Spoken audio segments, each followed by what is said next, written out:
E se o músico mais famoso da Terra estiver dentro de Dark Side of the Moon e você nunca tiver ouvido um único segundo dele? Não é boato de colecionador. Não é lenda de bastidor. É um fato documentado, confirmado pela própria banda. No inverno europeu entre 1972 e 73, Paul McCartney sentou diante do gravador do Pink Floyd, respondeu às perguntas que lhe fizeram e foi registrado em fita para o álbum que venderia mais de 50 milhões de cópias e moraria nas paradas por décadas. Então, o Pink Floyd escutou o que ele havia entregado, a voz de um Beatle, a participação especial mais valiosa que a música popular podia oferecer, e jogou fora.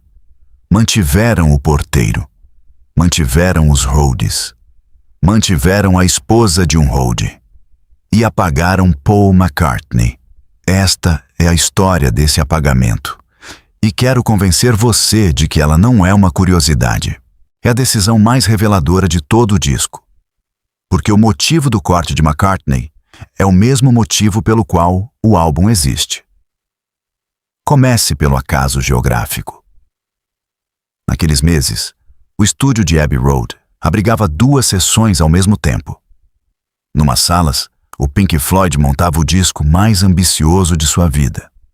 Uma suíte sobre o tempo, o dinheiro, a morte e a lenta desintegração da mente.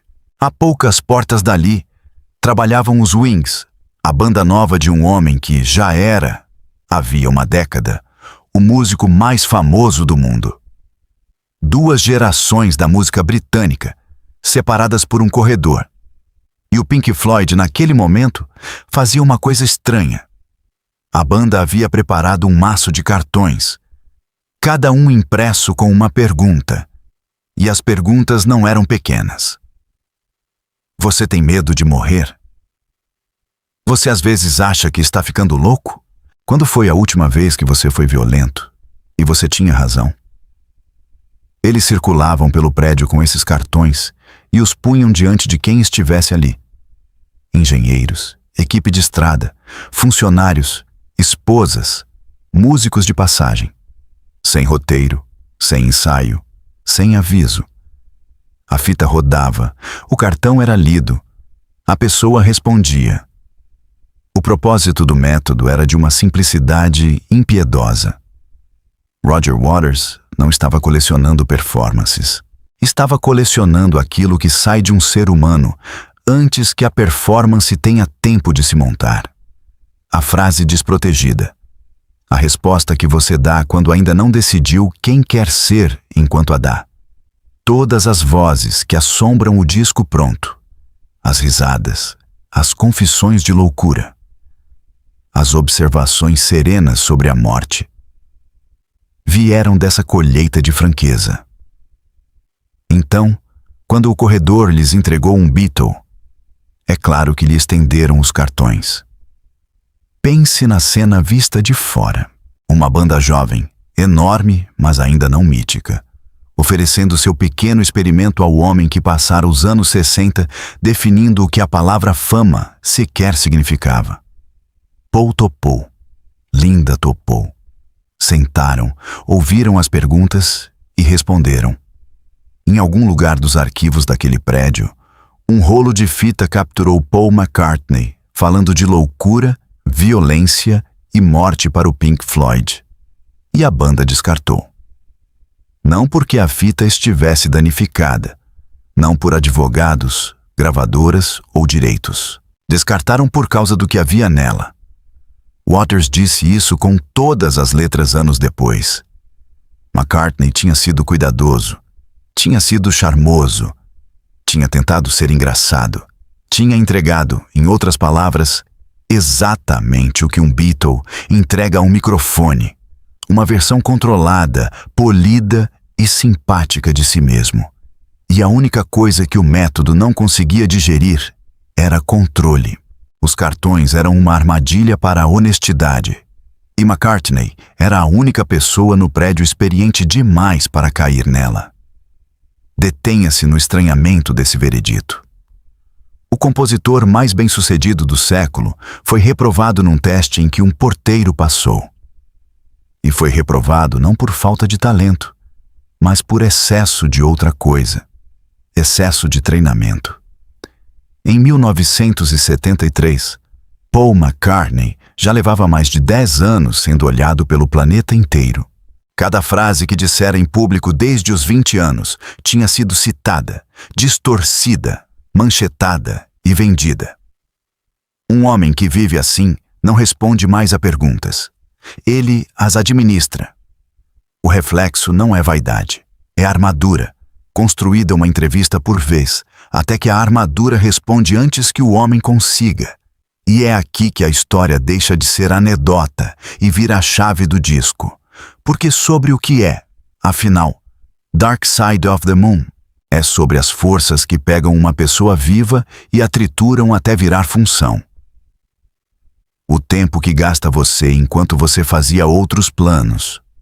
O dinheiro que converte o seu trabalho no lucro de outro. A máquina da ambição que, na memória recente da própria banda, havia tomado seu primeiro líder, Syd Barrett, e quebrado sua mente diante de todos. O lado escuro da lua é a região do eu que a atuação pública esconde, a parte onde moram o medo e a loucura, a parte que o lado iluminado é construído para ocultar. Agora olhe de novo para o que aconteceu naquele estúdio. A banda fez uma pergunta humana simples, e o que respondeu não foi um homem, foi um eu público. Um lado iluminado tão completo, tão profissionalmente conservado, que a pessoa atrás dele já não podia ser alcançada por um cartão com uma pergunta. McCartney não foi apenas reprovado no teste. Ele demonstrou a tese inteira do álbum num único take. A fama havia feito com ele precisamente aquilo que o disco diz que o mundo faz com todos, só que mais longe, só que com mais perfeição. A máscara tinha ficado fluente. A performance tinha se tornado involuntária. O Pink Floyd escrevia um álbum sobre o eclipse do eu privado, e o eu privado mais famoso do mundo entrou pela porta e lhes mostrou um eclipse consumado. Cortá-lo, sob essa luz, não foi um insulto. Foi a única opção intelectualmente honesta disponível. Manter aquela fita significaria decorar um álbum sobre autenticidade com a inautenticidade mais sofisticada que havia no prédio. E o álbum era uma máquina calibrada para detectar exatamente essa diferença. Então, a detectou, mesmo num Beatle, sobretudo num Beatle. E a máquina era coerente, e é isso que torna a escolha crível em vez de rancorosa. Alan Parsons, o jovem e brilhante engenheiro que moldou o som do disco inteiro, também respondeu aos cartões e admitiu depois que simplesmente não conseguiu dizer nada interessante. E suas respostas também foram cortadas. A maestria não comprava lugar na fita. A fama não comprava lugar. As únicas vozes que sobreviveram foram as desguarnecidas, e elas pertenciam, quase sem exceção, às pessoas com menos motivo para se guardar. Roadies, funcionários, a esposa de um chefe de equipe, gente que passara anos dentro da indústria da música sem que ninguém jamais lhe pedisse um eu público, e que por isso ainda possuía um eu privado, o que nos traz, inevitavelmente, ao homem da porta. Porque as mesmas sessões que apagaram Paul McCartney deram ao álbum sua palavra final e a deram a Jerry O'Driscoll, o zelador irlandês de Abbey Road, o homem que abria o prédio pela manhã. Perguntado sobre a morte, ele respondeu com uma aceitação plana e sem medo que nenhum letrista saberia escrever.